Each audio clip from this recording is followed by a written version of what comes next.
더마카와 함께 시선 집중의 문을 열겠습니다. 어서 오세요. 네, 안녕하세요. 더마카입니다. 스마트 라디오 미니로 이용기 님이 무려 6시에 올려주신 내용입니다. 키르기스스탄 수도에서 차로 10시간 정도 떨어진 잘랄 아바트란 곳으로 출장 와서 듣고 있습니다. 시차가 3시간이니 시선 집중 다 듣고 2시간 더 잘 수 있어 좋습니다. 거기는 어떤 곳인가요? 처음 들어봐가지고. 일단 키르기스스탄은 어딘지 아시죠? 그렇죠? 중앙아시아죠. 네, 근데 여기 수도에서 차로 10시간을 달려서 잘랄 아바트란 곳으로 가셨대요. 왜 가셨을지 너무 궁금합니다. 그러니까 어떤 곳인지를 모르니까 뭐라고 말씀을 못 드리겠네요. 굉장히 신비로운 느낌인데 그렇죠? 근데 여튼 거기서도 함께 해주신다는 게 중요한 거죠. 그러니까요. 인터넷이 터지는군요. 네. 감사합니다. 네. 다 들으시고 2시간 더 잘 수 있다니 다행이네요. 그리고 김윤경님, 한 주의 시작인 오늘 아침 달려라 달려라 달려라 헌재 이 노래가 문득 생각납니다. 이번 주도 파이팅입니다. 이번 주에는 나올까요? 네, 저는 아무 얘기 안 하겠습니다. 네, 뭐 제이비가 이미 익히 얘기하셨잖아요. 의연하게 기다려라. 네, 그렇습니다. 물론 의연함이 뭔가 초조함과 긴장으로 바뀌고 있긴 하지만 의연해 보도록 하겠습니다. 그리고 네. 아이비님, 세상도 어수선한데 대형 산불로 더 불안한 한 주의 시작입니다. 산불이 빨리 진화되길 바라고요. 희생자와 피해를 입으신 분들께 위로의 마음을 전합니다. 제발 메마른 날씨에 불조심합시다 라고 보내주셨습니다. 그러니까요. 지금 뭐 주말에 뭐 한두 곳도 아니지 않습니까? 그렇습니다. 네, 너무 많은 곳에서 지금 산불이 발생을 했습니다. 좀 상황 좀 한번 정리 좀 한번 해볼까요? 네, 지금 주말 동안 전국에서 무려 42곳에서 산불이 발생을 했습니다. 네. 토요일에 29곳 그리고 어제는 13곳에서 산불이 발생을 했는데요. 사망자까지 발생하는 등 피해가 아주 컸습니다. 산청, 의성, 울주, 김해 등 4곳에서는 무려 산림 7,739헥타르, 이게 축구장으로 따지면 1,800개 이상이 넘는 규모라고 하거든요. 네. 이만큼의 산이 탄 겁니다. 산림당국은 경남 산청과 경북 의성, 울산, 울주에 최고 대응 단계인 산불 3단계를 발령을 했고요. 밤새도록 진화에 집중하고 있습니다. 네. 경남 산청 산불의 경우 오늘이 나흘째예요. 4명이 숨지고 6명이 부상을 했고요. 산청 지역 학교 5곳은 오늘 학교장 재량 휴업이나 등교 시간 변경 등 학사 일정을 조정한다고 합니다. 경북 의성에서는 지금 사흘째 산불이 이어지고 있는데요. 어젯밤 10시까지 진화율을 좀 살펴보면 산청이 71%, 의성이 60%, 울주가 72% 정도로 좀 올라온 느낌이었는데 밤사이에 조금 떨어졌다는 소식도 있거든요. 이거는 잠시 후에 저희 기자를 통해서 좀 알아보도록 하고요. 해가 뜨는 시간이죠. 이제 조금 있으면. 해가 떴죠 이미. 그래서 아마 헬기를 좀 띄우고 다시 줍을 잡기에 노력을 할 것 같습니다. 그리고 앞서서 아이비 님이 제발 메마른 날씨에 불씨 조심하자고 해주셨는데 네. 이 큰 산불들이 다 사소한 불씨로 시작이 된 거거든요. 그러니까요. 울산 울주에서는 야산에 있는 농막에서 용접하다가 튄 불꽃으로 번진 걸로 추정이 되고요. 경북 의성에서는 성묘하다 실수로, 또 산청에서는 예초 작업을 하다가 김해에서는 과자 봉지를 묘지 관리하던 분이 태우다가 이런 불이 커졌다, 이런 추정이 지금 나오고 있는 상황이라서 네. 불씨 조심 정말 해야 될 것 같습니다. 순간의 실수가 지금 어마어마한 산불로 지금 연결이 되고 있는 거 아니겠습니까? 네. 근데 아무튼 산불 피해가 이제 가장 큰 곳이 경남 산청인데요. 산청 현장 이야기 좀 들어보도록 하겠습니다. MBC 경남의 이재경 기자 전화로 연결하겠습니다. 나와 계시죠? 네, 안녕하십니까? 네, 지금 밤사이 상황은 좀 어땠어요? 사실 이제 방금 조금 전에 말씀해 주신 것처럼 이제 어젯밤 10시 기준으로는 진화율이 71%로 지금 공식 자료가 발표가 됐었는데요. 예. 저희가 이제 현장에 있는 취재진에게 물어보니까 이제 밤사이의 상황이 좀 좋진 않아 보입니다. 지금 산불 현장 지휘 통합본부가 산청 양수발전소에 설치돼 있는데 예. 어젯밤 10시쯤부터 다시 그 본부 뒤편으로 불길이 다시 선명하게 살아나는 모습이 조금 저희 취재진에게 확인이 됐고요. 그래서 지금 현재 진화율은 좀 어떻게 됐냐 확인을 해보니까 어젯밤 그 10시 기준의 그 진화율 71%보다는 다소 떨어진 것으로 좀 알려졌습니다. 다만 이게 공식 발표 자료는 아니기 때문에요. 잠시 뒤에 있을 산림청 공식 발표를 좀 더 지켜봐야 할 것 같습니다. 지금 피해 마을 좀 둘러보셨죠? 상황이 좀 어떻던가요? 저희가 이제 어제 아침 뉴스 중계 참여가 끝나고 제가 직접 피해 마을을 좀 둘러봤었는데요. 예. 이 최초 발화 지점으로부터 동쪽으로 5km 정도 떨어진 이 산청군 시천면의 중태마을이라는 곳이었습니다. 네. 이 마을이 이제 60여 가구에서 120여 명의 주민들이 이미 대피를 한 곳이었고요. 이번 산불로 인해서 주택 13채가 완전히 불에 탄 곳이기도 합니다. 그래서 현장을 제가 직접 둘러보니까 대부분의 집들이 이제 지붕이 내려앉았고요. 이게 집인지 뭐 창고인지 뭐 구분이 안 될 정도로 건물 뼈대만 남긴 채 으스러진 곳들이 대다수였습니다. 제가 좀 놀랐던 거는 이 심지어 전날 옮겨 붙은 불길이 아직 남아 있는 곳도 있었고요. 이거 연기와 냄새는 또 말할 것도 없었고 이 차에서 내린 지 제가 10분도 채 안 됐었는데 머리가 어지러운 느낌을 받을 정도였습니다. 그 매캐한 냄새 때문에 예. 맞습니다. 연기도 상당히 심한 거고요. 예, 뭐 앞도 사실 제대로 보이지 않을 정도였거든요. 그러니까요. 아무튼 뭐 주민들은 대피했다는 소식은 저도 접했는데 정부나 지자체 지원은 좀 어떻습니까? 이게 사실 뭐 정말 눈틀 새도 없이 이게 화마가 덮치는 바람에 집을 뒤로하고 이 대피한 주민들의 마음은 이루 말할 수도 없을 것 같습니다. 네. 이게 발화 당시에는 이제 주민들은 당초 이 시천면에 있는 선비문화연구원이라는 곳으로 대피를 했었는데요. 이 불길이 토요일 저녁부터는 이제 선비문화연구원 근처까지 불길이 다가왔었습니다. 네네. 그러다 보니까 이 옮길 수밖에 없었는데요. 이 시천면 8개 마을 주민 260명 정도가 이 동의보감촌이나 이제 주변에 있는 학교 등으로 옮겼고 또 토요일 밤부터는 이 불길 방향에 있는 산청군 단성면 2개 마을 주민 40여 명도 대피했습니다. 예. 또 어제부터는 이 하동까지도 불이 좀 확산된 탓에 지금은 대피 주민이 1000여 명까지 불어난 상황이고요. 산청이나 하동, 뭐 진주 등 학교와 마을회관, 뭐 경로당 이런 곳 13곳에 지금 대피해 있는 상태입니다. 빨리 진화가 좀 돼야 될 것 같은데 근데 지금 오늘 강풍이 예고가 된 상황 아니겠습니까? 이 진화 작업이 힘들 것 같은데 지금 어떻습니까 전망은? 실제로 지금 산림청에서 제공하는 산불 상황도를 보면요. 이게 최초 발원지에서 시작한 불이 맞나 싶을 정도로 광범위하게 4개 산에 걸쳐서 이렇게 지금 퍼져 있는 상황이거든요. 예. 특히 지금 하동으로 번진 산불이 이미 더 커진 상태였는데 어젯밤까지 이곳의 진화율이 이제 40%에 머물고 있는 상황입니다. 그럼에도 사실 이제 앞서 말씀해 주신 것처럼 전국에서 이 동시다발적으로 대형 산불이 발생하고 있잖아요. 예. 그러다 보니까 헬기를 비롯한 이 장비가 분산 투입될 수밖에 없습니다. 또 이게 나흘째 이 산청에서는 지금 산불이 계속되다 보니까 이 진화대원들의 피로도도 굉장히 높은 상황이고요. 그렇죠. 방금 또 말씀해주신 것처럼 이 산불에는 이 바람이 가장 큰 변수지 않습니까? 네네. 그래서 처음에 말씀드렸듯이 어제보다는 오늘 바람이 다소 강해진 건 분명하고요. 오늘 낮부터 또 약간 강한 바람이 불 걸로 예보되고. 또 시간이 지날수록 바람이 더 강해질 걸로 지금 예보가 된 상황입니다. 네. 그런 만큼 이제 오늘 오전 진화 속도가 관건이 될 걸로 보이는데요.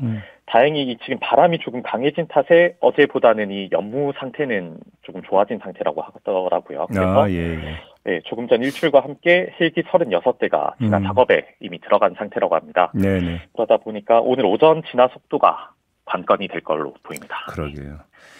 참 걱정이 큰데 알겠습니다. 조금만 더 취재 고생해 주시고요. 오늘 말씀 잘 들었습니다. 고맙습니다. 네, 감사합니다. 네, MBC 경남의 이재경 기자였습니다.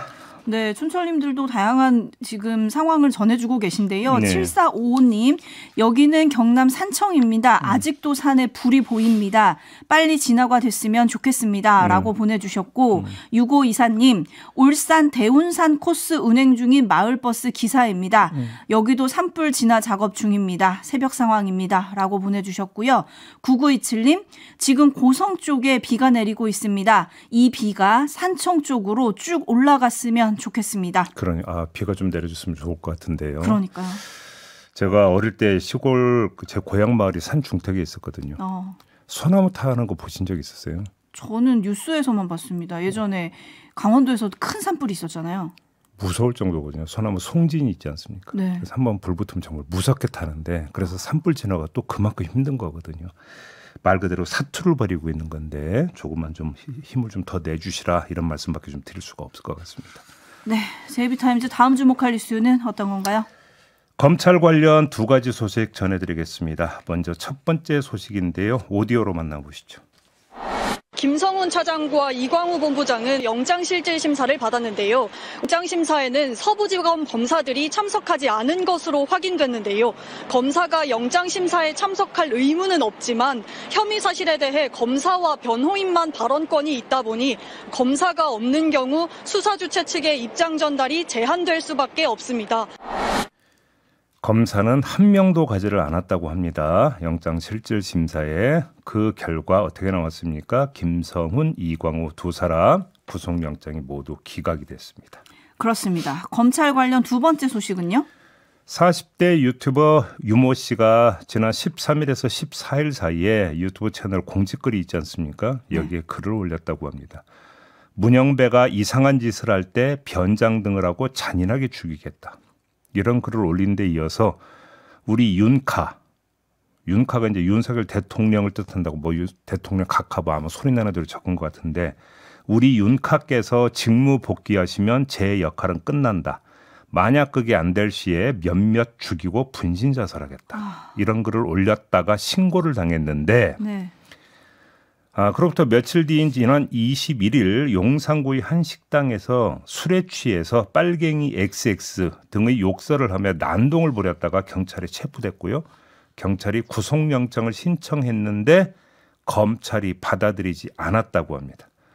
현 시점에서 구속 필요성이 소명됐다고 보기 어렵다라는 이유로 영장 신청을 기각해버렸다고 합니다. 이거 뭐 너그러운 검찰이라고 봐야 되는 건가요? 평가 어떻게 해야 될까요? 예를 하나 들어드리겠습니다. 국회가 지난달 27일에 형법 개정안을 통과시켰습니다. 온라인 등에서 불특정 다수를 상대로 무차별 범죄를 예고하는 행위를 처벌하는 공중협박죄를 신설해서 5년 이하의 징역 또는 2천만 원 이하의 벌금에 처하도록 하는 내용이고요. 상습범에 대해서는 형의 2분의 1까지 가중해서 7년 6개월 이하의 징역 또는 3천만 원 이하의 벌금에 처하도록 하는 내용이었습니다. 그리고 여러분 기억하시죠? 살인 예고글 올렸다가 체포되고 구속되는 사람 여럿 있었습니다. 여러분 기억들 하실 텐데 그래서 이제 이런 법률안까지 만들어서 통과를 시킨 거 아니겠습니까? 그만큼 지금 해당 범죄를 중하게 본 건데 검찰은 이 법률 개정안 잉크가 마르기도 전에 해당 범죄를 저지른 사람에 대한 구속영장 신청을 기각을 해버린 겁니다.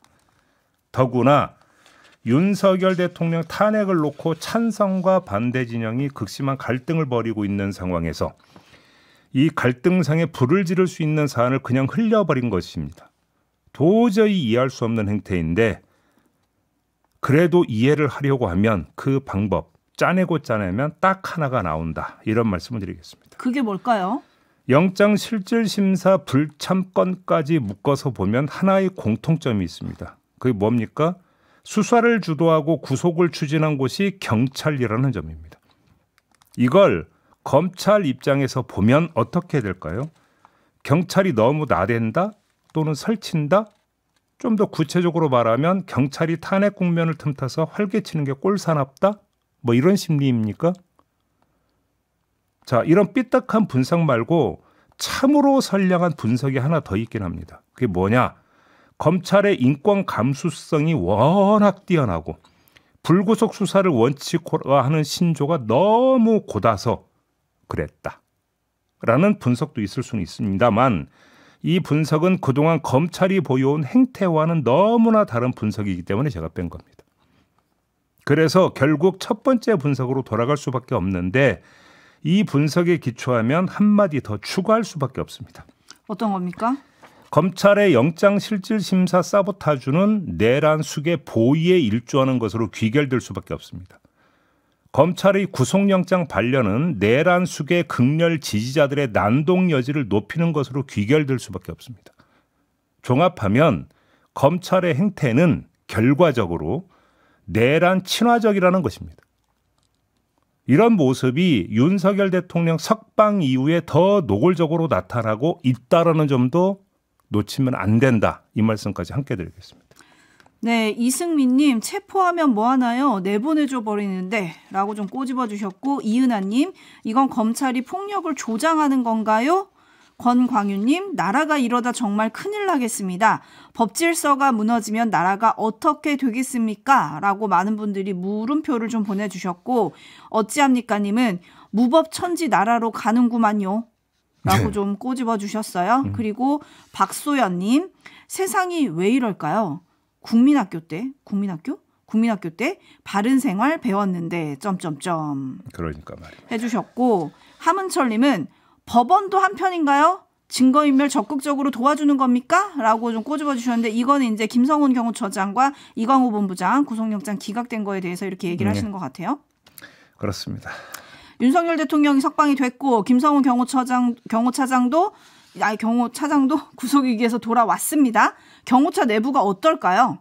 그럼 뭐 2부에서 인터뷰에서 한번 알아보도록 하고요.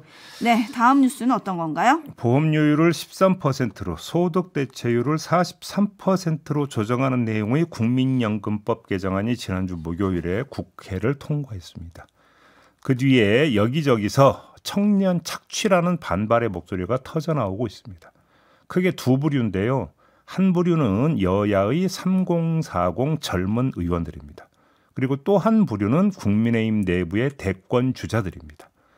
이들이 내는 정책적 측면의 목소리, 이건 여기서 논외로 하겠습니다. 이 자리에서는 정치적 측면에서 짚을 포인트 두 개만 뽑았는데요. 네, 어떤 거죠? 자, 첫 번째, 윤상현 의원이 기자들과 만나 이렇게 주장한 게 있습니다. 들어보시죠. 기본적으로 이 연금 개혁안이 청년들의 희생을 강요하는 여야 지도부 간의 땜질 야합으로 보였기 때문입니다. 재협상을 위해서 어떤 제2요구권 저분들 주장하시는데 그런 것도 적극 검토해야 된다.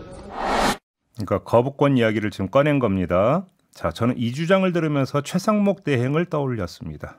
최상목 대행이 그간 거부권을 행사하면서 감초처럼 내세웠던 명분이 뭐였습니까? 여야 합의가 안 됐다라는 것이었습니다.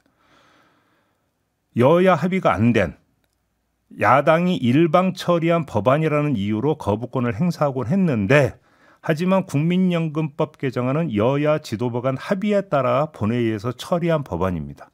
이 법안 최상목 대행이 어떻게 처리할까요? 궁금하지 않습니까? 궁금하네요. 빠져나갈 구멍은 있습니다. 뭐냐, 오늘 한덕수 총리에 대한 헌법재판소 선고가 있습니다. 만에 하나라도 기각 내지 각하가 되면 한덕수 총리가 복귀를 하니까 최상목 대행은 빠져나갈 수 있습니다. 그러면 한덕수 대행은 어떻게 할까요?